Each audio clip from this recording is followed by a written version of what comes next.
SwimOutlet.com delivers the best online shopping experience. With an extensive selection and the lowest prices, you're guaranteed to find the product you need. Here's what you get. Free shipping on all orders over $49. Free 1 to 2 day shipping on all orders over $99. All orders placed by 6 p.m. ship out the same day. Shop at SwimOutlet.com, the web's most popular swim shop.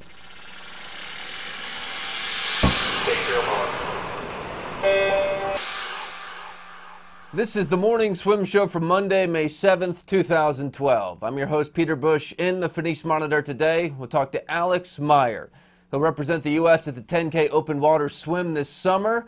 And Alex joins us right now in the Phoenice Monitor from his home in Cambridge, Massachusetts. Alex, welcome back to the show. How you doing? Thanks, Peter. I'm doing well. How about yourself? Good, thanks. So just a few months away from London. How you feeling? Yeah. I'm doing okay. I'm sure pretty much everybody knows about my recent collarbone injury by this point, but you know, I'm feeling good. I just got back from nationals this past weekend, and you know, had a productive weekend. It was good to get in a race. So, all right. So, when you break your collarbone 8-9 months out from the main event, and you're an open water swimmer, and obviously training is at a premium, what does that do for you? It's not the end of the world, but you know, obviously it wasn't ideal. You know, it wasn't really part of my training plan. But you know, you gotta roll with the punches, I guess. And you know, I tend to be a pretty clumsy person on land, so you know, injuries are you know, not that foreign to me. So you know, it was about 8 weeks out of the water. Had a surgery to fix it up and get it to heal a little quicker. And, you know, pretty much just back to training at this point. So, you know, I don't feel like I'm incredibly out of shape. You know, Tim and I were talking at the end of the races this past weekend, and I felt like, you know, it was more of a strength issue, and you know, than an aerobic one. So, you know, I felt like it wasn't that I was necessarily that winded at the end of my races. It's just like my arms couldn't do the work. So, you know, I'd rather be in a position like that where I'm still have a good base under me and I'm aerobically feeling good, and I just need to get my, you know, my arms back up to speed. So, can you get them up to speed in 3 months? Yeah, absolutely. And you know, honestly, Tim, we've done like 1.5 speed workouts since I've been back. So we haven't really been doing any. Or it's not that much like high rate, high tempo stuff. So, you know, and that comes around really quickly for me. Normally, we don't really do a lot of that until the last, you know, probably 2 months leading up to a big race anyway. So, you know, it's fine. Compare the taper for an open water swimmer training for a 10K and what you would do when you were just pool swimming for, say, the mile. Yeah, I'd say it's not that different from what you do for a mile, although it's a lot more dumbed down, I guess. I mean, I'd say, you know, the month, like for example, Shanghai last summer, we were getting ready for World Championships, and it was about a month out where we just started doing a lot less high volume stuff and a lot more just quality. Quality, you know, speed work. So it's more of it's less about, you know, resting than I guess changing the, you know, your training phase as you get closer to the event. I mean, honestly, you should ask him about it because he's the boss. I just do what he tells me. So, you know, I don't really exactly remember. You know, I'm not a scientist about the whole thing. So he'd be better guy to ask about that. But as far as I remember, just more speed, more quality stuff, and you know, honestly, you know, we still kept the volume fairly high until just a few days out from Worlds. All right, what's your crystal ball tell you about the race this summer? I mean, envisioning it, you know, is the pace going to be fast? Is it going to be slow? Who's going to be at the top? Kind of paint the best picture you can for how you think this race might go, knowing the course and knowing who you're going to be swimming against.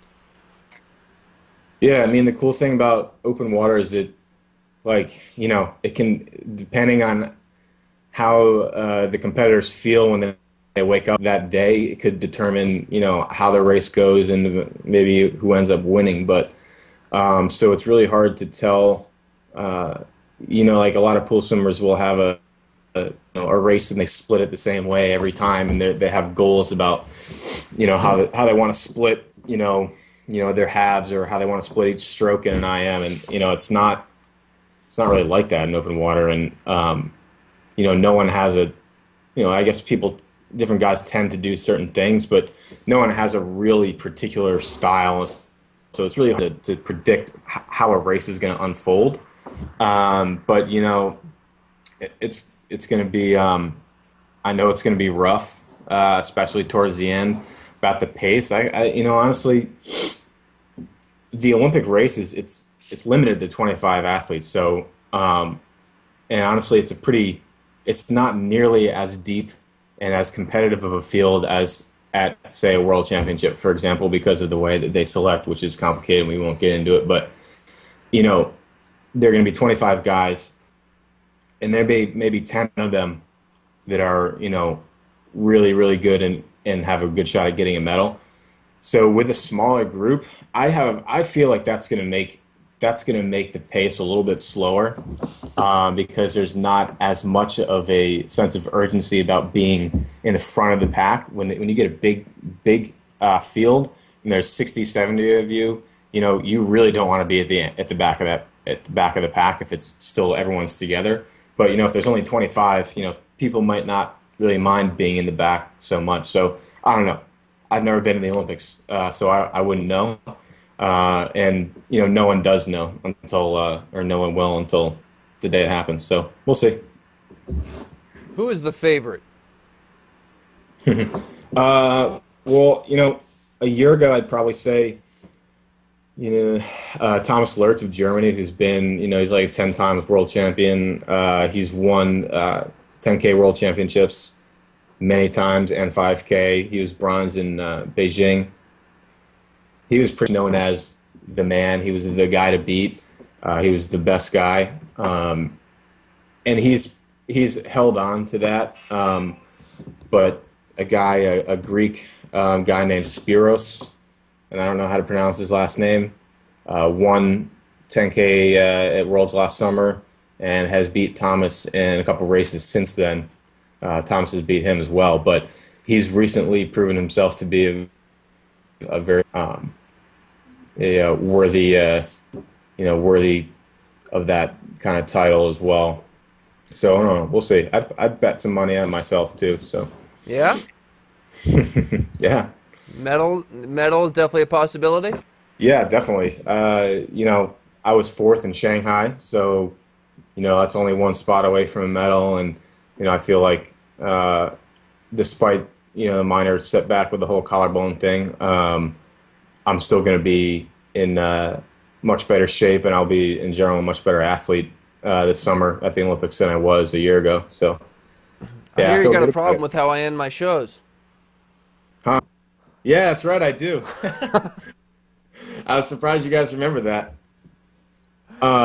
Yeah, so you always say that, remember to keep your head down at the finish, but, sometimes in open water, races can be won and lost based on people, reaching up and missing the finish pad. So it's not like, okay, there's no wall at the end of a 10K. There's like this banner kind of thing that's like a few feet above the water. And when you swim and you got to reach up and you have to hit it. And I've seen people, lose races because they reach up and then they whiff and they miss it and they got to come around with their other hand and hit it.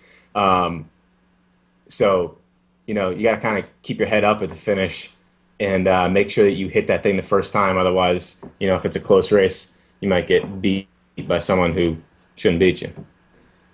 All right. Maybe I'll make an exception for this show just for you. There you go. That'd be sweet. Well, Alex, good luck this summer. It's going to be a lot of fun watching you.